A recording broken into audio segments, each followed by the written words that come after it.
Most of you have probably come across this case already. Maybe through that slideshow video that's been floating around TikTok, or perhaps you've been following it since day one. For those who haven't, the story involves 6 college students from the University of Idaho: Bethany, Dylan, Kaylee, Madison, Zana, and her boyfriend Ethan, who were brutally attacked in their off-campus home in the early hours of November 13th, 2022. Out of the 6, only Dylan and Bethany made it out alive. That night, the group had been up late. Some of them had just gotten back from the club well past midnight.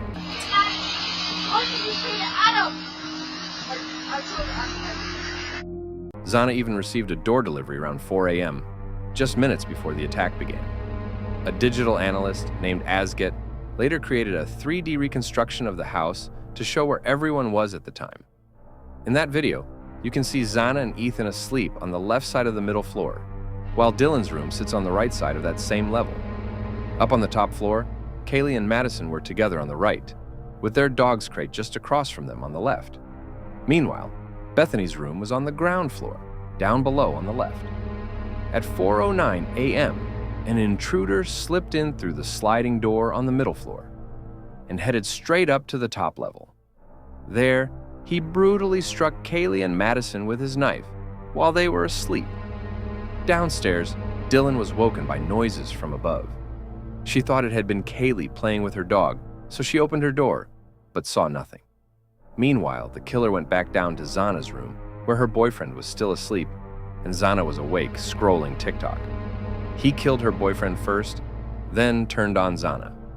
Police reports said she had been stabbed 50 times, including twice in the heart, and there were visible defensive wounds on her hands. Dylan heard the thud and a muffled scream, so she peeked out again and saw a masked figure just inches from her door. He paused, then walked right past her and slipped out through the same glass door. Dylan locked herself in her room, terrified. Hours passed before she finally came out, and by then, it's already too late. Everyone except for her and Bethany, who slept through the whole thing, was dead. For weeks, there were no suspects, no confirmed ID, no real answers. Then, on December 30th, everything changed. The police arrested Brian Koberger, a 28-year-old PhD student from Washington State University. DNA found at the crime scene was matched through a public genealogy database, and surveillance had picked up his car, circling the house multiple times in the minutes leading up to the murders. But the saddest part of it all is that Brian never explained why. There's no known connection to the victims, no motive, nothing. And even now, after being sentenced to 4 life terms, he still hasn't said a word about why he did it. Let me know what you think about this case, and drop a comment if there's another one you want me to cover. See you all on the next video.